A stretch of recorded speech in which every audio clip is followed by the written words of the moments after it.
అదేంటన్నయ్యా, తనకిష్టమైన చందుతో నిశ్చితార్థం జరిగితే? నిశ్చితార్థం జరగలేదమ్మా.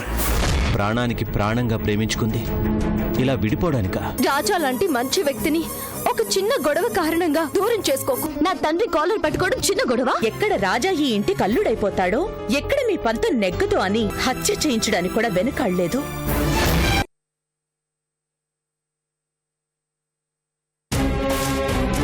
నాకొకటి అర్థం కావటం లేదు. మీ నాన్నగారు నిజంగా అలాంటి పని చేసుంటారంటావా? నాకైతే అందులో అనుమానం లేదు మామయ్య గారు. మొదటి నుంచి డాడీకి రాజా అంటే ఇష్టం లేదు. నా ఇంటికి అల్లుడిగా రాజా రావడానికి వీల్లేదు అని బాబాయ్తో చాలాసార్లు గొడవ పడ్డారు. తన మాట కాదని బాబాయ్ నిశ్చితార్థం చేస్తున్నాడని ఇంకేమీ చేయలేక చివరిగా ఆ ప్రయత్నం చేసుంటాడు. మనిషిని చంపే మూర్ఖత్వం తనలో ఉందంటావా? తను నమ్మేది నిజం అనుకుంటారు డాడీ. అశోక్ తప్పు చేశాడని చివరికి మీరు చెప్పినా నమ్మకుండా కన్న కూతుర్నే కాదనుకున్న ఆయనది మూర్ఖత్వం కాకపోతే ఇంకేంటి? తప్పు చేయడానికి మంచివాళ్ళు చెడ్డవాళ్ళు అని ఉండరు. అభిమానం ఎక్కువైతే అది అవతల వాళ్ళ ప్రాణాలు తీస్తుంది. అశోక్ మీద అభిమానం రాజు అల్లుడిగా వస్తే ఆ అల్లుడు ఎక్కడ దూరం అయిపోతాడో అన్న భయం డాడీతో ఈ పని చేయించుంటుంది. మరి తప్పెవరిదమ్మా? స్నేహితుడి ప్రాణాలు తీయాలనుకున్నాడని శంకర్ ఆవేశపడ్డాడు, అన్నను కొట్టాడని ఆ తమ్ముడు ఆవేశపడ్డాడు, స్నేహితుడిని కొట్టాడని రాజా ఆవేశపడ్డాడు. ఇందులో తప్పు ఎవరిదని చెప్పగలవమ్మా? తప్పు ఎవరిదైనా చందు రాజాని తప్పు పట్టడం దారుణం మామయ్య గారు. అలా ఒకసారి తప్పు చేసి రాజాని నేను దూరం చేసుకున్నాను. ఆ తప్పు చేయొద్దని చందుతో అంటే అది అర్థం చేసుకోవడం లేదు. ఈ విషయంలో నువ్వు కల్పించుకోవద్దు అని మాట్లాడుతుంది. ఏమిటోనమ్మా, రాజా జీవితం ఎందుకిలా అయిపోతుందో, ఎందుకు ఆ దేవుడు వాడి జీవితాన్ని ఇలా మలుపులు తిప్పుతున్నాడో అర్థం కావటం లేదు. వాడి జీవితంలో మంచి జరుగుతుంది అనుకున్నప్పుడల్లా ఏదో ఒక రూపంలో ఇలా అది ఆగిపోతూనే ఉంది. ఆ రోజు నుంచి ఈ రోజు దాకా వాడి జీవితంలో సంతోషం అడుగు దూరంలోనే ఆగిపోతోంది. అదే నాకు బాధగా ఉంది మామయ్య గారు. మంచిని దేవుడు పరీక్షిస్తాడని తెలుసుగాని ఇంతగా పరీక్షిస్తాడా అని రాజాను చూస్తే అనిపిస్తోందమ్మా. పాపం పిచ్చి వెధవ ఎన్ని దెబ్బలను భరిస్తాడమ్మా. మంచిగా బతకడం ఇంత కష్టం అయితే ఆ మంచి ఎందుకు అనిపిస్తుంది. వాడికి ఇంకా ఈ కష్టాలు ఎన్నాళ్ళో.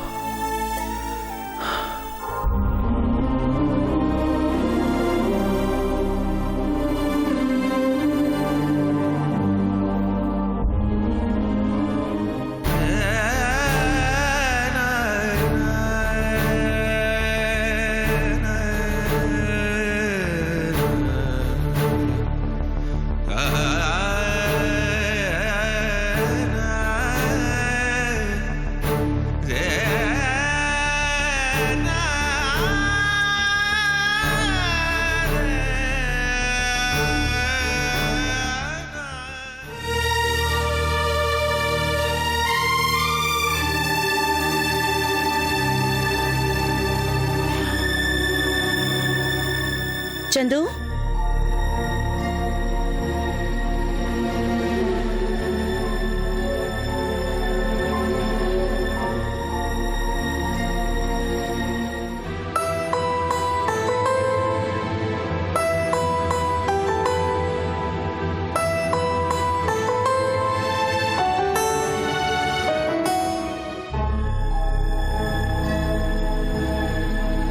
చందు, అమ్మా చందు, అలా వెళ్ళిపోతున్నావేంటమ్మా? నువ్వు దేని గురించి మాట్లాడతావో తెలుసు కదమ్మా.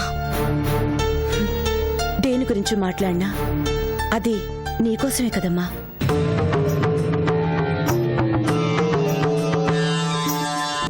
రాజా గురించి నేను నీకు చెప్పాల్సిన అవసరం లేదు. ఎందుకంటే మా అందరికన్నా బాగా అర్థం చేసుకుంది నువ్వే. అలాంటిది రాజాని నువ్వొద్దనుకోవడం ఏంటమ్మా? అంతగా అభిమానించాను కాబట్టి తనేం చేసినా భరిస్తాను అనుకున్నాడు. ఆ సందర్భం అలా వచ్చింది చందు. దాన్ని పెద్దది చేసేందుకు చూస్తున్నావు? రాజా లాంటి మంచి వ్యక్తి ఈ రోజుల్లో దొరకడు చందు. కోట్ల ఆస్తికి వారసత్వం వస్తే వద్దు అన్న ఒక్క మాటతో తన గొప్పతనం ఏంటో చెప్పాడు. ఆస్తి మొత్తం అనాథలకి పంచమని తన మంచితనం ఏంటో చెప్పాడు. అలాంటి రాజానా నువ్వు దూరం చేసుకోవాలనుకుంటుంది? ఆస్తి వద్దు అనుకోవడం అతను గొప్ప అయితే, ఏ ఆస్తి లేకుండా ఒక వీధి రౌడీలా ఉన్నప్పుడే అతన్ని డాడీ గౌరవించారు. తన స్థాయిని మర్చిపోయి అతన్ని అల్లుడు చేసుకోవాలనుకున్నాడు. అంతకన్నా గొప్పేం కాదుగా రాజాది. అతను మాకు పరిచయం అయిందే మన ఇంటి శత్రువుగా. అయినా అతను మంచివాడని నమ్మి మీరందరూ వద్దంటున్నా చివరికి సొంత అన్న మాట కూడా వినకుండా మా పెళ్లి చేయాలనుకున్నారు డాడీ. అలాంటిది డాడీ షర్ట్ పట్టుకుంటాడా? తప్పుని క్షమించాల్సిన అవసరం లేదు కాని పొరపాటుని క్షమించాలమ్మా. తన స్నేహితుణ్ణి కొట్టాడన్న కోపంతో జరిగిన పొరపాటది. ఆ చిన్న పొరపాటికి రాజాని దూరం చేసుకోవాలనుకోవటం కరెక్ట్ కాదమ్మా.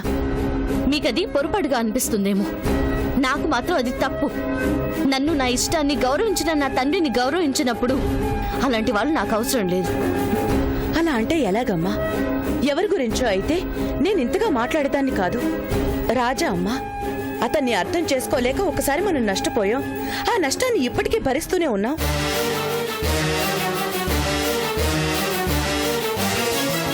అదే తప్పు ఇప్పుడు నువ్వు చేస్తున్నావు. రాజా అందరిలాంటివాడు కాదమ్మా. అలాంటి మంచి మనిషిని దూరం చేసుకోవడం అంటే జీవితంలో అంతకన్నా పెద్ద నష్టం మరొకటి ఉండదు.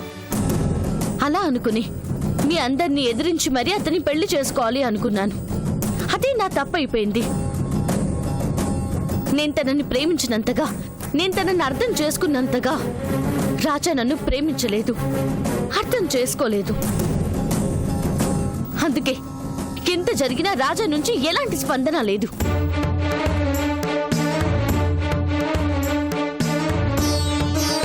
అందరికన్నా గొప్పగా ప్రేమించాను, అందరికన్నా గొప్పగా అర్థం చేసుకున్నాను అనుకున్నాను. కానీ రాజాకి నా ప్రేమ అర్థం కాలేదు అని ఇప్పుడు అర్థమైందమ్మా. నా ప్రేమ అర్థం కాలేదు కాబట్టి రాజా ఇలా చేయగలిగాడు. ఇంకా తన గురించి ఆలోచించాల్సిన అవసరం లేదు.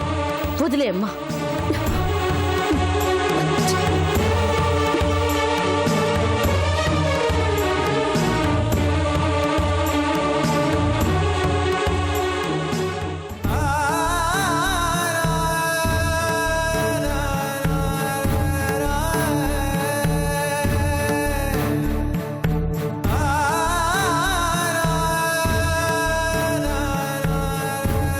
ఒక రౌడీ అని తెలిసే నిన్ను అల్లుడిగా చేసుకోవడానికి మా డాడీ ఒప్పుకున్నారు.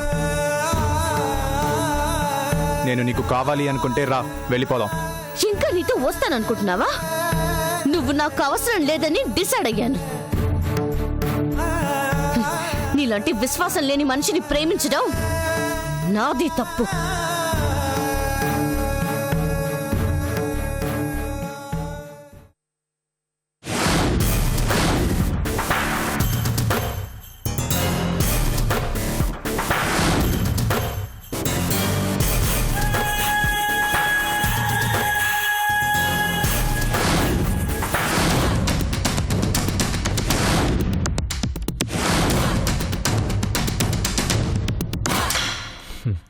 ఏంట్రా, నిశ్చితార్థం అయిపోయిందా? పెళ్ళెప్పుడు? ఎక్కడ ప్లాన్ చేశారు? మ్యారేజ్ ఒక రేంజ్లో జరుగుతుందిగా. మాట్లాడవేంట్రా? నా మీద ఛాలెంజ్ చేసావుగా, అదే ఇంటికి తోడలుడిగా వస్తానని. వస్తున్నావా? ఎప్పుడు? ఏంటి డైలాగ్ బయటికి రావడం లేదు? తెలుసురా, నీ నిశ్చితార్థం ఆగిపోయిందని తెలుసు, చందు నిన్ను చీ కొట్టిందని తెలుసు, అందుకే నీ మాట పడిపోయిందని తెలుసు. ఎగతాళి చేయడానికి వచ్చావా? చచ్చా, గుర్తు చేయడానికి వచ్చాను. నువ్వు చేసిన ఛాలెంజ్ గుర్తు చేసిపోదామని వచ్చాను. నా తోడలుడిగా నా ఇంటికి వస్తాను, నా ఇంట్లో నాకే స్థానం లేకుండా చేస్తానని కాల్ రెగరేసి మరి మాట్లాడావు కదరా. ఏమైంది? అశోక్ మీద గెలవడం అంత సులభం కాదురా. లల్లి నాకు దూరం చేయగానే నన్ను గెలిచినట్టు కాదు. ఈరోజు చూడు, అందరూ కాదన్నా నిన్ను ప్రేమించి నువ్వే కావాలి అని పట్టుబట్టిన అదే చందు నువ్వు వద్దు అంది. నీ మొహం నాకు చూపించొద్దు అంది. నా టైం ఎప్పుడు అంతేరా, నాకెప్పుడు ఫేవర్గానే ఉంటుంది. ఎలా ఉంది? దగ్గరైన మనిషి దూరం అయితే గుండె కళుక్కుమంటుంది కదూ. ఇక్కడ ఇక్కడ బుల్డోజర్తో గట్టిగా ఒత్తుతున్నట్టుంది కదూ. నా లల్లి నాకు దూరం చేస్తే నాకు అలాగే ఉంటుందిగా. ఆ బాధ ఇప్పుడు అర్థమవుతుందా? నువ్వు చేసిన తప్పులే లలితను నీకు దూరం చేశాయి, నేను కాదు.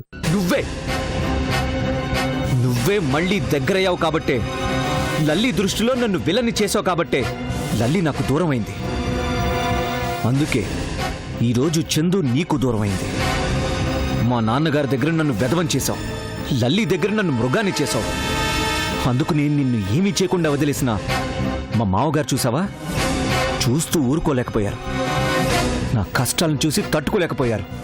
అందుకే నిన్ను చంపాలని ప్లాన్ చేశారు.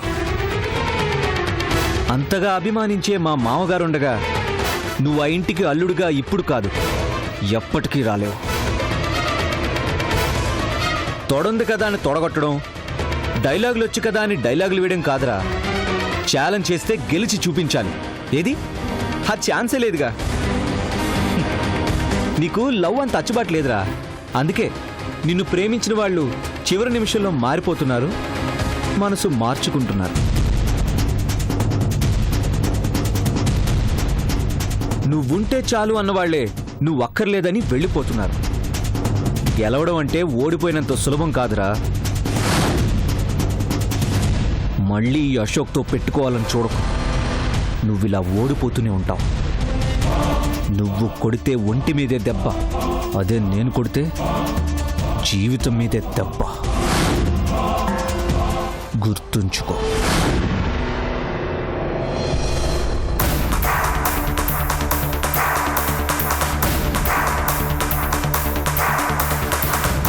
నా కథ ముగిసిపోయిందనుకున్నావు, నీ కథ మళ్ళీ మొదలైంది. మందు తాగి దేవదాస్ అవుతావో, నాకెందుకు ఈ జీవితం అని సన్యాసుల్లో కలిసిపోతావో డిసైడ్ చేసుకో.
చందు నువ్వు చేసిన పని ఇదే గుళ్ళో ఆనందంగా తీసుకున్నావు. మళ్ళీ ఇక్కడే ఆ ఉంగరాన్ని తీసి పారేయాలనుకుంటున్నావా? అవసరం లేని వస్తువులు నాకెందుకు? చందు, ఏమన్నా అవసరం లేదా? రాజా గురించి ఎంత గొప్పగా చెప్పావు, రాజాని ఎంత బాగా ప్రేమించావు. అలాంటి నువ్వు రాజాని వద్దనుకుంటున్నావా? తెలియక తప్పు చేశానని అదే తప్పుతో కలిసి బతకలేనుగా. రాజా ఏ తప్పు చేయలేదు చందు. అంతగా ప్రేమించిన రాజాని ఎందుకు వద్దనుకుంటున్నావు? కారణం అందరికీ తెలుసు కదా. అందరిలా మేమే ఆలోచించడం లేదు. నువ్వెలా ఆలోచించగలుగుతున్నావు? కళ్ళారా చూశాను కాబట్టి. మా కళ్ళకి అందులో ఏదో మోసంలా కనిపిస్తుంటే నీకు మాత్రం అది నిజమని ఎలా అనిపిస్తుంది? అభిమానం గుండెల్లో ఉంటే తప్పు కూడా తప్పులా కనిపించదు. లేదు చందు, నువ్వు పొరపడుతున్నావు. రాజా మంచితనం గురించి నేను నీకు చెప్పాల్సి రావటం నిజంగా నాకు బాధగా ఉంది. రాజా అలాంటి తప్పు చెయ్యడు. ఇలా సర్ది చెప్పిరమ్మని రాజా నీతో రాయబారం పంపించాడా? రాయబారం పంపించాల్సిన అవసరం రాజాకి లేదు. నేనే వచ్చాను. రాజాని నావాడిగా చేసుకుంటే ఒక రౌడీ చెల్లెలకు భర్తగా, ఒక రౌడీకి బామర్దిగా మిగిలిపోతాడు. అదే నిన్ను చేసుకుంటే జీవితంలో మంచి స్థాయిలో ఉంటాడని. అందుకే నా ప్రేమను చంపుకొని నీ ప్రేమ బతికేలా చేశాను. అలాంటి నా త్యాగం వృధా అయిపోతుంటే చూస్తూ ఊరుకోలేను. నేనే వచ్చాను కానీ రాజా పంపించలేదు. ఎవరొచ్చినా నా మనసు మారదు. రాజా నాకు తగిన వ్యక్తి కాదు. అతన్ని ప్రేమించి తప్పు చేశాను. పెళ్లి చేసుకొని ఆ తప్పుకి ఇంకా 100 ఏళ్లు జీవితాన్ని ఇవ్వలేను. రాజా నీకు తగినవాడు కాదని ఈ రోజే ఎందుకు అనిపిస్తుంది?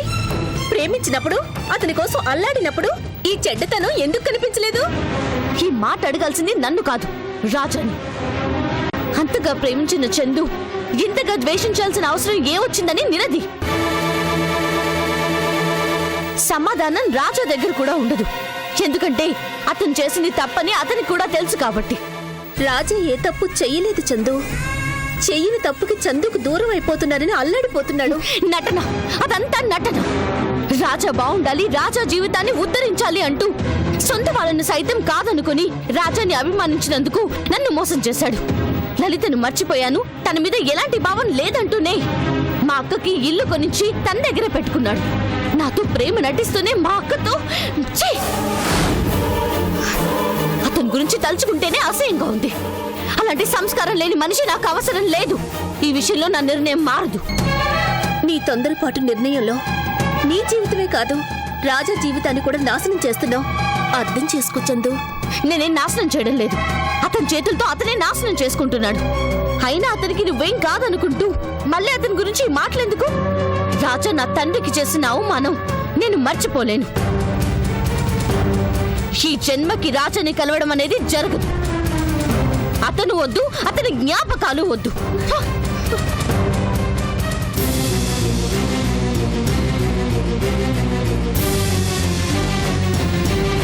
మంచి మాటలు నీ చెవికి ఎక్కడం లేదు అంటే నీకు నీ అక్క రాత రాసిపెట్టుంది.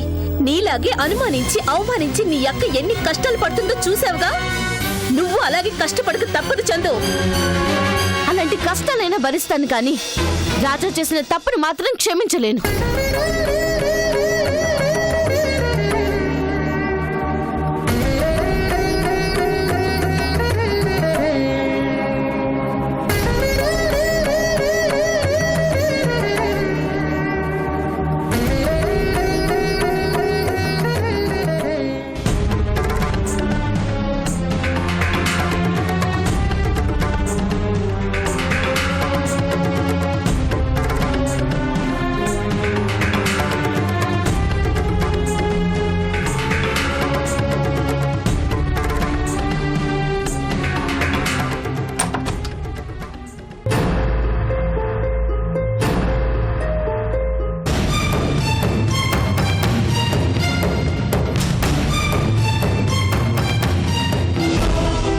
ఇప్పుడు సంతోషంగా ఉందా?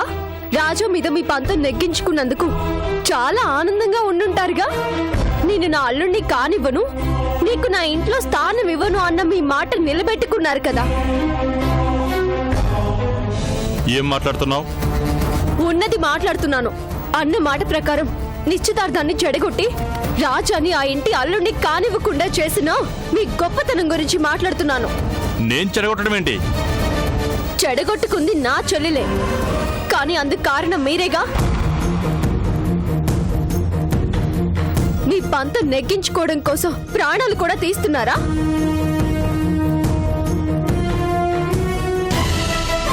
రాజాని రౌడీ అన్నారు, గూండా అన్నారు, తిరుగుబోతూ అన్నారు, ఇంకా చాలా బిరుదులిచ్చారు. రాజా ఏ తప్పు చేశాడో నాకు తెలియదు గాని ప్రాణాలు తీసే తప్పు మాత్రం చేయలేదు. మరి రాజాని అన్ని మాటలని మీరు చేసిందేంటి? మిమ్మల్ని ఏమని పిలవాలి?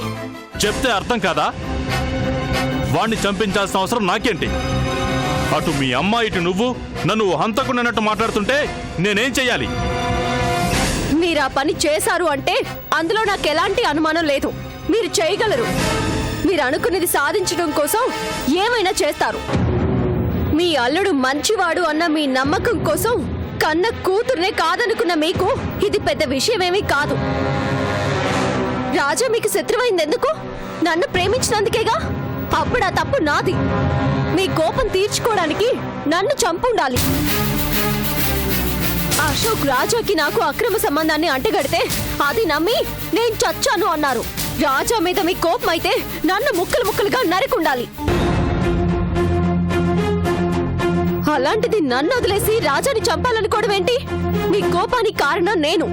మీరు పగ పెంచుకోవడానికి కారణం నేను. కారణం నేనైనప్పుడు శిక్ష రాజాకెందుకు? మీ కసి తీరా నన్ను కొట్టి చంపేయండి. చెప్తే అర్థం కదా? నేను చంపాలనుకోలేదు. ఆ అవసరం నాకు లేదు. అవసరం కోసం చంపరు. మీ అహం కోసం చంపుతారు. మీ పంతం కోసం చంపుతారు. మొత్తానికి గెలిచారుగా, సంబరాలు చేసుకోండి. చివరిగా ఒక్క మాట, మీతో ఇదే నా చివరి మాట.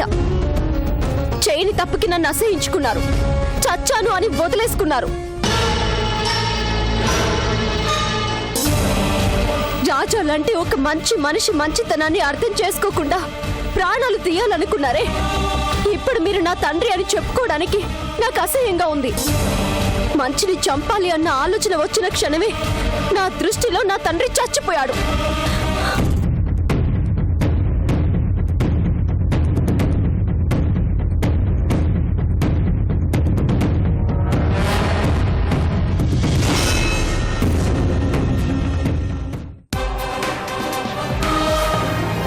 మీ నాన్న కోసం నీ ప్రేమనే వదిలేసుకున్నావు. డాడీ కన్నా ఈ ప్రపంచంలో నాకేది ఎక్కువ కాదు పెద్దనాన్న. నీ నిర్ణయాన్ని మార్చుకోనని నాకు మాట ఇవ్వమ్మా.